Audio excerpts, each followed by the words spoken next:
Bueno, buenos días a todos. Un placer estar compartiendo el Día Nacional del Campo Natural. Más alegre todavía de estar acá en una casa amiga, el Secretariado Uruguayo de la Lana, con el cual estuvimos girando, dando unas charlas en el sur del país.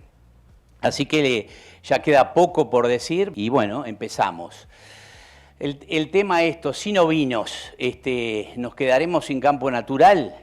El riesgo oculto de perder una especie clave como la oveja o como el ovino.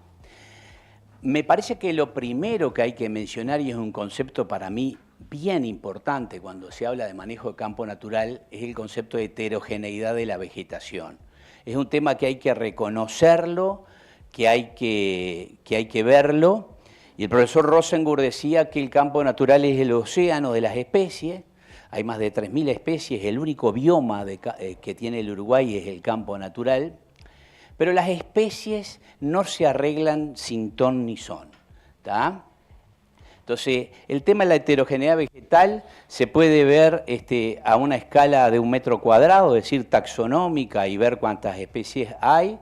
Se puede ver a nivel de paisaje o se puede ver a escala regional o escala planetaria. A la escala en la cual trabajan los productores es la escala de paisaje. Es muy difícil identificar la heterogeneidad vegetal.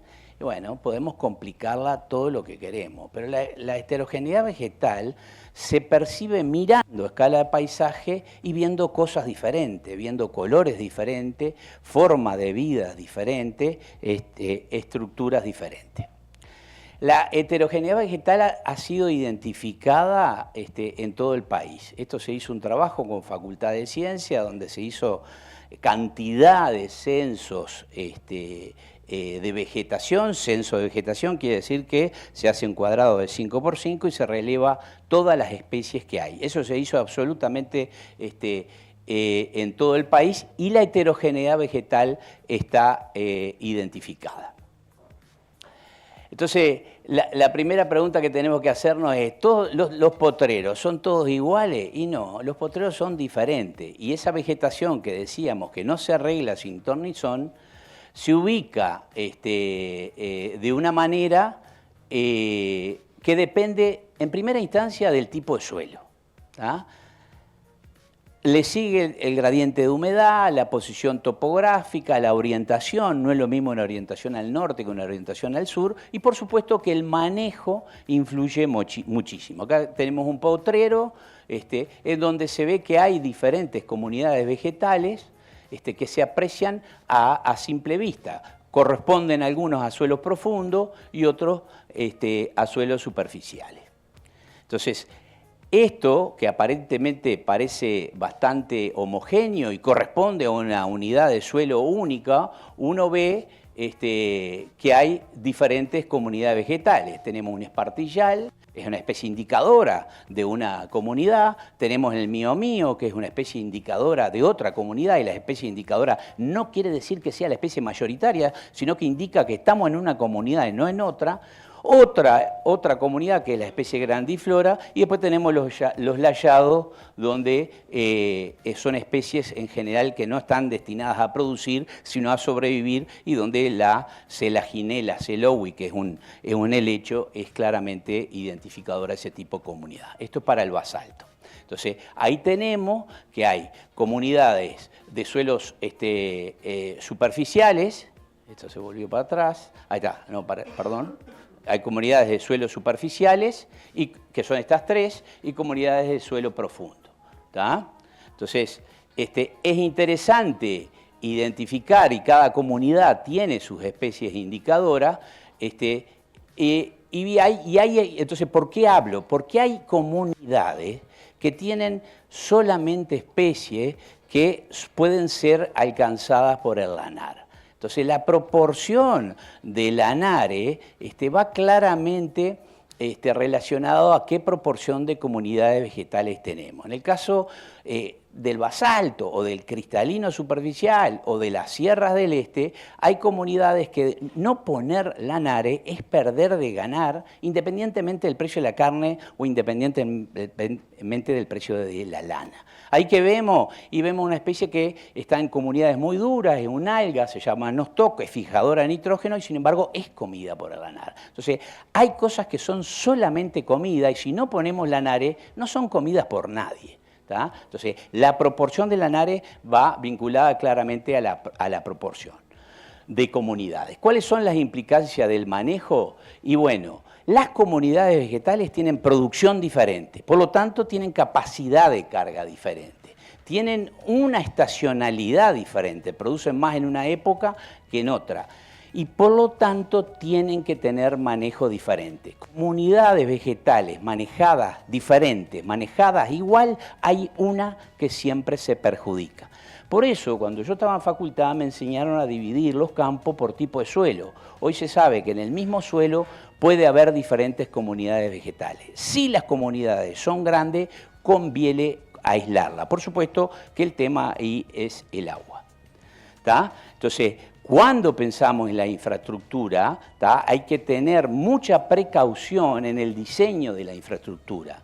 Cuando vino Hernán Darias al Uruguay, el Uruguay era un potrero solo. Hoy hay más de 200.000 potreros, hay más de 170.000 tajamares y toda la infraestructura degrada. Es decir, si ponemos un salero al lado de una puerta y al lado de la puerta hacemos un monte eucalipto, es la mejor manera de degradar el campo. Entonces, la infraestructura, y hoy que estamos pensando y estamos intensificando en los métodos de pastoreo, porque cuando hablamos de sistema, hablamos de carga y hablamos de alguien que maneja ese sistema. Por eso es muy diferente el método que el sistema. El sistema involucra todo. Entonces, cuando diseñamos la infraestructura tenemos que ser muy cuidadosos, sobre todo cuando pensamos en aguada, en subdivisiones y sombra. Por supuesto que involucra la caminería, la forma de los potreros. Había un viejo técnico del plan, Daniel Durán del Campo, que insistía en la forma de los potreros.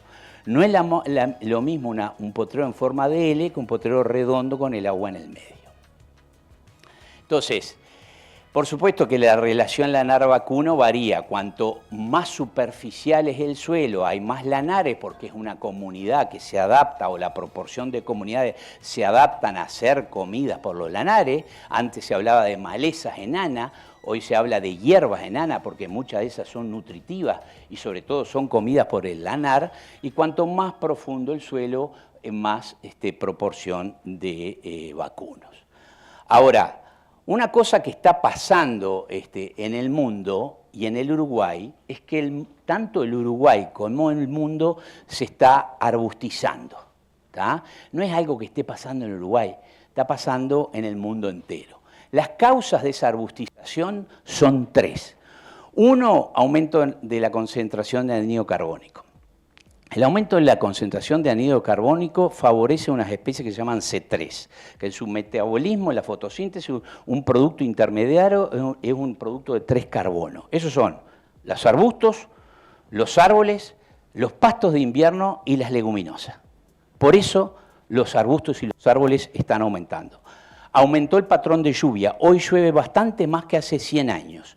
Y en el mundo hubo un cambio drástico en las medidas de manejo. Subió la carga y disminuyeron los fuegos. En el Uruguay lo que cambió sensiblemente fue la bajada del lanar. Entonces, esto es lo que estamos presenciando hoy, que es muy clásico ver donde hay pocos ovinos o donde no hay ovino. Esto de la envira es algo que se traslada a través de la frugivoría, es decir, los pájaros comen y trasladan esas plantas. El espinillo es una queja continua, ¿tá? Las chircas, ¿tá? Que disminuyen área de pastoreo, eso es ese es parecido, una chirca, Bacharadistrum triplenervium, que aparece en zonas bastante húmedas, la chirca común y corriente y el senecio. El senecio es comido por el lanar cuando la planta sobre todo es chiquita. Cuando es grande le come la flor, pero cuando es chiquita la come, el lanar es menos sensible, ¿tá? Al tema del senecio. Como dijo Martín, hay mucho senecio en el sur. Antes era muy común decir que en el sur había senecio celoy, es este senecio que tiene una hoja bien espatulada, pegajosa, ¿tá? Es clásico del sur, hoy está en todo el país. El senecio brasiliensis o mariamol, que no sé por qué no queda, ahí está, senecio brasiliensis, o mariamol, que antes estaba más bien en el noreste del país, hoy se encuentra en todos lados. Tenemos el senecio grisebachi, que algunos me dicen, no, senecio grisebachi, ¿por qué es gris? Coincide el color. Grisebachi era un famoso botánico. El senecio oxyphilus, que es un senecio muy común en el este del país, y las mayores intoxicaciones en el este del país se da por este senecio. Es muy parecido al grisebachi, pero tiene una hoja envainadora.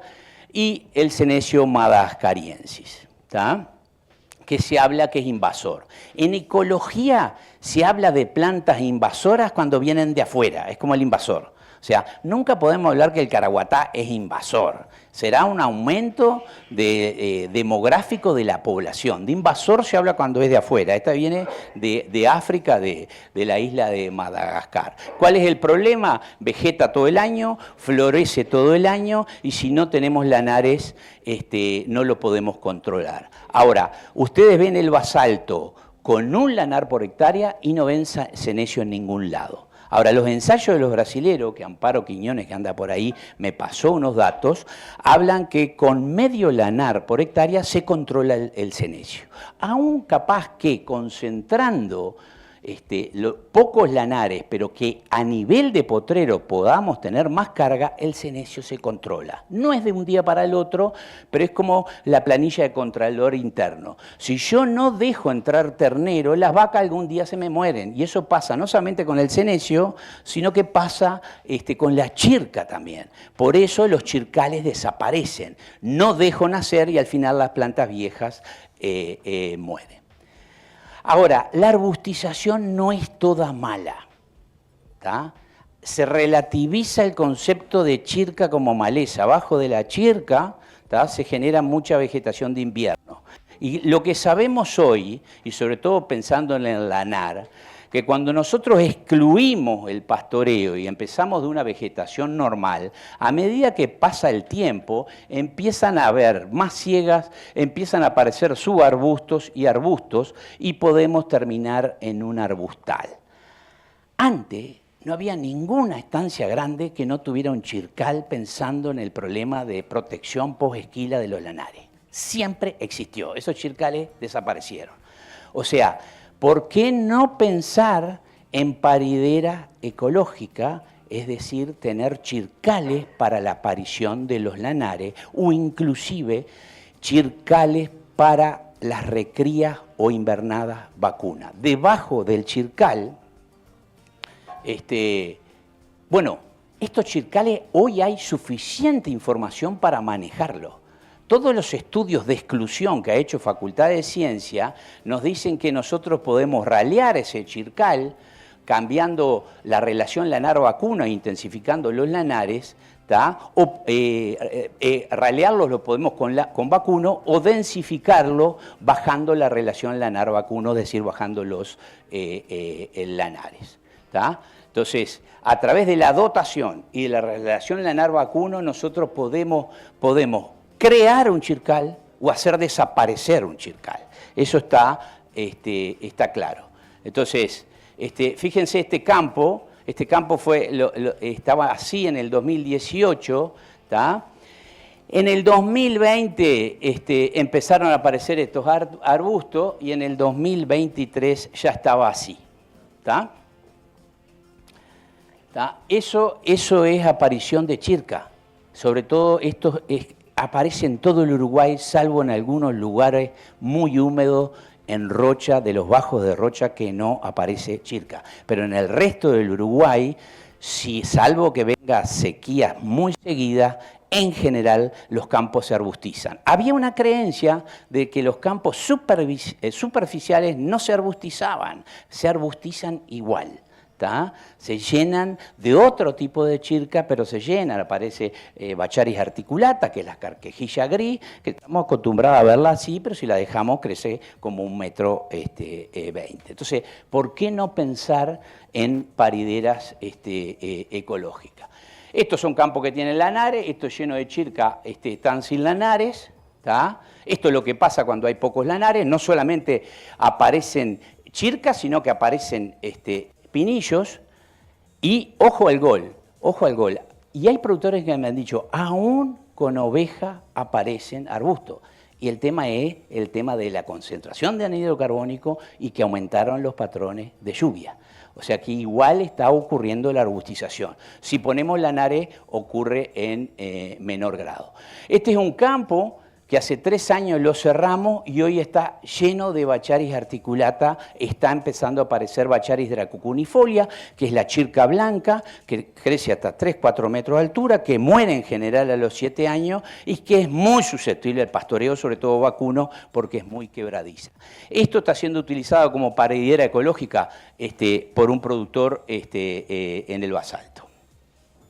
Ahí tenemos los lanares que los pusieron también en un evento de post-esquila. Ahora, cuando yo salí de facultad, había ensayos, me acuerdo, la colonia Artigas, que concluían que los campos sin lanares no se podían manejar. Sin vacunos no se podían manejar, era imposible porque el dicho criollo, es decir, la vaca le hace campo a la oveja, y eso es verdad. Hoy también podemos decir que los campos sin ovinos, es complicado manejarlo. No me imagino en un país sostenible sin ovino. No es sostenible la utilización reiterada de herbicidas. Por supuesto que soy sensible y justifico que si tengo un problema y no tengo área de pastoreo, utilizar herbicida una vez capaz puede ser una solución. Ahora, tengo que levantar las luces y mirar largo. En Estados Unidos existen lo que se llaman servicios de majada. Hay gente que tiene majada en 7-8 hectáreas en confinamiento y brinda el servicio de trasladar a las ovejas y brindar el servicio de control de todas estas plantas. ¿Por qué no dar posibilidad a pastores jóvenes pensando en esta situación? Estos carneros los puse ahí no porque me guste el merino, que me gusta, vaya sea de paso, pero me gustó ponerlo primero porque es lindo el paisaje y porque esa era una de las estancias de Artigas en Paso Arerunguá, en Salto. Bueno, y para redondear, ¿qué es eso? Daniel lo dijo, en términos más vulgares se llama anillo de brujas. Ahora, en Paysandú, que somos muy inteligentes, aterrizó un ovni, decimos. Bueno, este es un hongo que empezó hace 200 años a crecer en forma radial, segrega hormonas que estimula el crecimiento. Bueno, muchísimas gracias y vamos a comer un asado.